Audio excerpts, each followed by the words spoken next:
Hello વિદ્યાર્થી મિત્રો, કેમ છો? મજામાં? તો આદર્શ ક્લાસીસમાં તમારું સ્વાગત છે. તો આજે આપણે ધોરણ 9 વિષય ગણિત ચેપ્ટર નંબર 8 ચતુષ્કોણની વાત કરવાના છીએ, જેનો આજે લેક્ચર નંબર 13 છે. આ લેક્ચરમાં આપણે સ્વાધ્યાય 8.1ની શરૂઆત કરવાના છીએ, જેમાં આપણે પ્રશ્ન નંબર 1ની ગણતરી કરીશું. હવે આપણે આજના લેક્ચરથી એક નવી શરૂઆત કરવા જઈ રહ્યા છીએ કે દરેક લેક્ચરમાં માત્ર આપણે એક જ પ્રશ્નની ગણતરી કરીશું. ભલે લેક્ચર નાનો બને પણ આપણે એક જ પ્રશ્નની ગણતરી કરીશું. તો તમારે સ્પેસિફિક જે પણ પ્રશ્નનો લેક્ચર જોવો હોય એ તમે જોઈ શકો છો, અને નાનો લેક્ચર બને તો તમને સમજણ પણ પડી જાય કે ઓકે આ પ્રશ્ન માટે આટલું અહીંયા સમજણ પડી છે, તમારે બીજા પ્રશ્ન માટે બીજો લેક્ચર જોવાનો રહેશે. તો ચાલો આપણે પ્રશ્ન નંબર 1ની રકમ વાંચીએ અને એનો આપણે અહીંયા ઉકેલ મેળવીએ કે જો સમાંતર બાજુ ચતુષ્કોણના વિકર્ણો સમાન હોય તો દર્શાવો કે લંબચોરસ છે, એટલે કે જે ચતુષ્કોણ છે એ લંબચોરસ છે, એ આપણે અહીંયા દર્શાવવાનું છે. તો ચલો અહીંયા આપણે પહેલાં તો એક ચતુષ્કોણ દોરીએ જે સમાંતર બાજુ ચતુષ્કોણ હોવો જોઈએ. તો અહીંયા આપણે ઓકે આપણે અહીંયા એક ચતુષ્કોણ દોરવાનો પ્રયત્ન કરીએ સિમ્પલી. ચલો આપણે અહીંયા દોરીએ. પરફેક્ટ. ઓકે, આ અહીંયા આપણો ચતુષ્કોણ છે, જેને આપણે નામ આપી દઈએ અહીંયા કે ચતુષ્કોણ ABCD. હવે એના આપણે વિકર્ણો દોરીએ. અહીંયા આપણું આ AC વિકર્ણ છે અને આ આપણું અહીંયા BD વિકર્ણ છે. હવે અહીંયા રકમમાં આપેલું છે કે અહીંયા AC અને BD સમાન છે. તો પહેલાં તો આપણે એ જ લાઈન લખી લઈએ અહીંયા કે સમાંતર બાજુ ચતુષ્કોણમાં વિકર્ણો સમાન છે, એટલે કે અહીંયા AC અને BD સમાન છે. તો ચલો અહીંયા આપણે લખીએ કે સમાંતર બાજુ ચતુષ્કોણ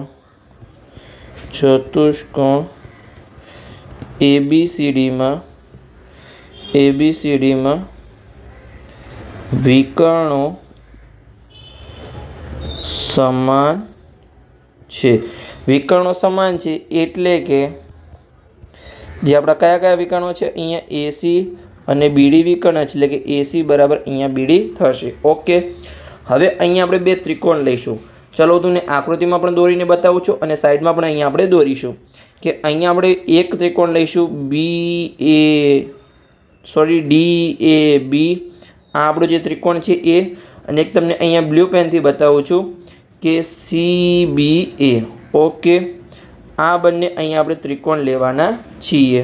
તો ચલો હું તમને સાઈડમાં પણ દોરીને બતાવું છું કે આ આપણો અહીંયા એક ત્રિકોણ છે, જે આપણો અહીંયા આ DBA ત્રિકોણ છે, અને અહીંયા આપણે બીજો ત્રિકોણ લઈએ જે છે અહીંયા આપણો આ ત્રિકોણ CBA. ઓકે, આ અહીંયા બે ત્રિકોણ છે, આપણે નામ આપી દઈએ આ D, આ A અને આ B, અને અહીંયા CBA. ઓકે, આ અહીંયા આપણે બે ત્રિકોણની જરૂર છે. તો અહીંયા આ બે ત્રિકોણને આપણે અહીંયા એકરૂપ સાબિત કરવાના છે. તો કેવી રીતે સાબિત કરીશું? તો પહેલાં તો જો આમાં જે સામસામેની બાજુઓ છે એ કેવી થશે? અહીંયા સમાન થશે. જેમ કે આપણો ચતુષ્કોણ છે તો એમાં જેટલું AD હશે એટલું જ અહીંયા આપણું BC બનશે. કેમ AD અને BC સમાન થશે? કેમ કે અહીંયા સમાંતર બાજુ ચતુષ્કોણની સામસામેની બાજુઓ કેવી હોય? હંમેશા સમાન થાય. તો અહીંયા જેટલું AD હશે એટલું જ અહીંયા આપણું BC થશે. ઓકે, પછી જો અહીંયા તમને કંઈ દેખાય છે તો કે આપણા અહીંયા વિકર્ણો સમાન છે. વિકર્ણો સમાન છે એટલે કે જેટલું અહીંયા આપણું AC હશે એટલું જ અહીંયા આપણું BD હશે. ઓકે, એ બંને પણ સમાન થઈ ગયું. હવે જો નીચે અહીંયા પણ AB છે અને અહીંયા પણ AB છે. તમે અહીંયા જે મોટી આકૃતિ છે એમાં પણ જોઈ શકો છો કે અહીંયા આપણી આ AB શું બની જશે? સામાન્ય બાજુ બની જશે કે બંને ત્રિકોણમાં આવે છે. તો અહીંયા AB શું બની જશે? અહીંયા આપણી સામાન્ય બાજુ બની જશે. તો બાજુ શરતના આધારે બંને ત્રિકોણ આપણા કેવા થઈ જશે? અહીંયા એકરૂપ થઈ જશે. તો ચલો લખી લઈએ અહીંયા કે અહીંયા ત્રિકોણ DAB અને ત્રિકોણ CBAમાં. ઓકે, તો આ અહીંયા લખ્યું. તો આમાં શું બનશે? સૌપ્રથમ તો અહીંયા આપણી જે સામસામેની બાજુઓ સમાન બનશે, એટલે કે AD અને BC. તો અહીંયા આપણે લખીશું કે AD બરાબર BC. અને કેમ સમાન થઈ? તો કે અહીંયા આપણે લખીશું પ્રમેય 8.2 મુજબ કે સમાંતર બાજુ ચતુષ્કોણની સામસામેની બાજુઓ સમાન થાય. ઓકે, પછી આપણે જે વિકર્ણો સમાન છે, વિકર્ણો એટલે કે અહીંયા બીડી અને એસી, તો એ આપણે લખીએ અહીંયા કે બીડી અને એસી એ બંને આપણા સમાન છે. અને આ આપણને ક્યાં આપેલું છે? રકમમાં આપેલું છે, એટલે કે પક્ષમાં આપેલું છે કે અહીંયા સમાંતર બાજુ ચતુષ્કોણના વિકર્ણો સમાન છે. પછી અહીંયા આપણી સામાન્ય બાજુ છે એ બી, તો બંને સાઈડ એ બી જ આવશે અહીંયા. તો અહીંયા આપણે લખીશું કે એ બી બરાબર એ બી. ઓકે, આ આપણું શું બની જશે? અહીંયા સામાન્ય બાજુ બની જશે. તો આપણે લખી દઈએ અહીંયા કે સામાન્ય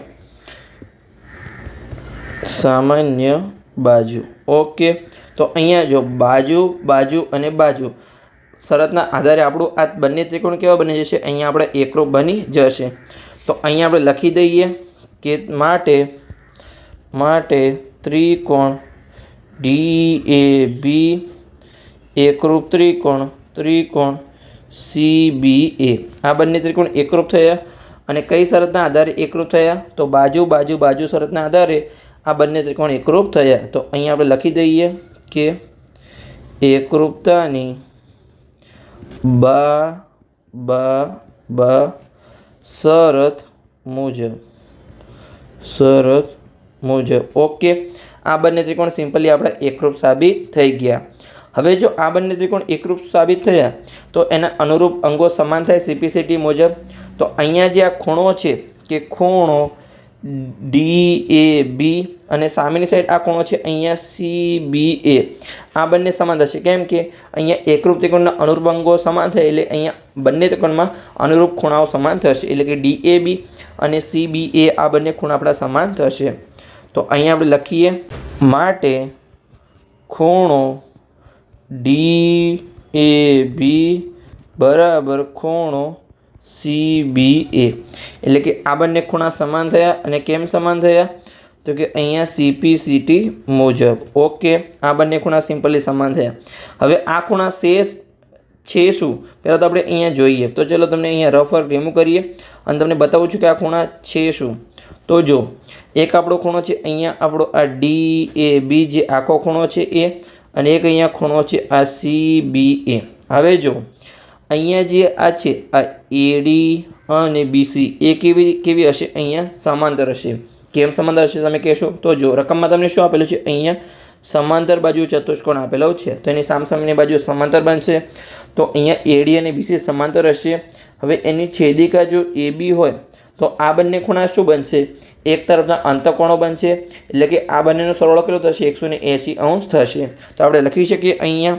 તો ચાલો આપણે અહીંયા લખી દઈએ કે આ બંને ખૂણા સમાન તો છે, પણ અહીંયા પરંતુ જે આપણા ખૂણા હતા ખૂણો DAB અને ખૂણો CBA એ AD સમાંતર BCની છેદિકા ABના એક જ તરફના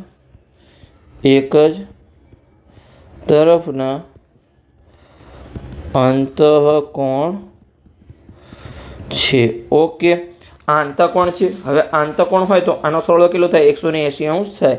તો આપણે લખી શકીએ અહીંયા કે માટે ખૂણો DAB પ્લસ ખૂણો CBA બરાબર કેટલા થશે? 180 થશે. હવે જો આ બંને ખૂણાનો સરવાળો 180 છે અને આ બંને ખૂણા સમાન છે, આપણે હમણાં જ ઉપર જોયું કે આ બંને ખૂણા સમાન છે, તો આ બંને ખૂણા કેટલા અંશના થશે? 90 અંશના થશે. જેમ કે આપણે સિમ્પલી ભાષામાં તમને સમજાવું કે તમારા જોડે 180 વીઘા જમીન છે, એમાં એ જમીન કોની છે? તમારે બે ભાઈઓની છે. તો આમાં આપણે બે સરખા ભાગ પાડવા તો આપણે શું કરીએ છીએ કે અડધા ભાગ કરી દઈએ છીએ. તો એક ભાઈના ભાગમાં 90 વીઘા આવશે અને બીજા ભાઈના ભાગમાં 90 વીઘા આવશે. તો આમાં આપણે કહી શકીએ કે ટોટલ સરવાળો 180 છે અને બંનેને આપણે સરખા ભાગ કરવાના છે. તો બંનેના ભાગમાં 90 અંશ આવશે. તો આપણે અહીંયા લખી શકીએ. તો ચલો અહીંયા આપણે લખીએ કે આમ જે ખૂણો છે ખૂણો DAB અને ખૂણો CBA શું છે? અહીંયા પૂરક કોણ છે. કેમ કે બંનેનો સરવાળો 180 થાય છે, તો આપણે પૂરક કોણ કહી શકીએ છીએ કે અહીંયા પૂરક કોણ છે. અને તેઓ સમાન છે. તેઓ સમાન છે માટે અહીંયા બંનેના ભાગમાં 90 આવશે. તો અહીંયા આપણે લખી શકીએ કે માટે ખૂણો DAB બરાબર ખૂણો CBA બરાબર અહીંયા સિમ્પલી આપણને 90 મળી ગયું.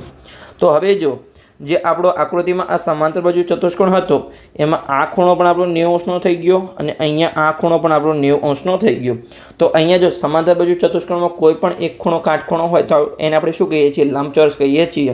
તમે લંબચોરસની વ્યાખ્યા યાદ કરો. આપણે શું કીધી હતી કે એવો સમાંતર બાજુ ચતુષ્કોણ કે જેનો કોઈ એક ખૂણો કાટખૂણો હોય તો એને આપણે લંબચોરસ કહીએ છીએ. તો અહીંયા તો બે ખૂણા કાટખૂણા છે તો આપણે સિમ્પલી આને લંબચોરસ કહી શકીએ છીએ. તો ચલો આપણે લખી દઈએ અહીંયા ફાઇનલ આપણો આન્સર કે અહીંયા ચલો આપણું ફાઇનલ આન્સર લખીએ કે એટલે કે સમાંતર બાજુ ચતુષ્કોણ ABCDમાં ખૂણો A અને ખૂણો B બંને કાટખૂણા છે. કેમ બંને કાટખૂણા થયા? કેમ કે બંને અહીંયા 90°ના છે એટલે કે બંને ખૂણા કેવા છે? અહીંયા કાટખૂણા છે. તો આપણે લખી શકીએ કે જે આપણે લખવાનું હતું અહીંયા આપણને શું પૂછ્યું હતું કે આપણને અહીંયા પૂછ્યું હતું કે જો સમાંતર બાજુ ચતુષ્કોણના વિકર્ણો સમાન હોય તો તે લંબચોરસ જે ચતુષ્કોણ છે લંબચોરસ થશે. તો હવે આપણે અહીંયા ફાઇનલ આન્સર લખી શકીએ કે સમાન વિકર્ણો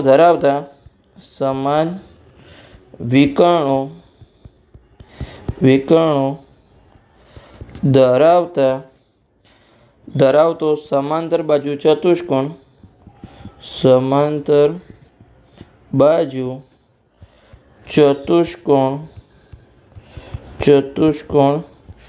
ABCD લંબચોરસ છે. તો ઓકે, તો અહીંયા આપણે સિમ્પલી સાબિત કરી દીધું. તો સૌપ્રથમ તો આપણે શું કર્યું કે અહીંયા બે ત્રિકોણ લીધા, એને અહીંયા આપણે એકરૂપ સાબિત કર્યા. આ બંનેને એકરૂપ સાબિત થયા તો એના અનુરૂપ જે એકરૂપ થયા એના આધારે અહીંયા એના અનુરૂપ ખૂણાઓ સમાન થયા. તો આ બંને જે ખૂણાઓ હતા એ આપણે ખૂણાઓ સમાન થયા. તો આ બંને ખૂણા કેવા છે? અંતઃકોણ છે. તો આ બંને સરવાળો 180° થાય પણ એ બંને સમાન છે એટલે બંનેના ભાગમાં 90° આવશે. તો આ બંને ખૂણા 90°ના થયા. તો સમાંતર બાજુ ચતુષ્કોણમાં કોઈ પણ એક ખૂણો પણ 90°નો હોય તો એને આપણે લંબચોરસ કહીએ છીએ. તો સિમ્પલી આપણો અહીંયા સ્વાધ્યાય 8.1નો પ્રશ્ન નંબર 1 પૂર્ણ થઈ ગયો. તો અહીંયા આપણો લેક્ચર પણ પૂર્ણ થઈ ગયો. તો લેક્ચર સારો લાગ્યો હોય તો ચેનલને સબસ્ક્રાઈબ કરો અને તમારા મિત્રોને વિડીયો શેર કરો તો એમને પણ સરળ ભાષામાં ગણિત શીખવા મળે.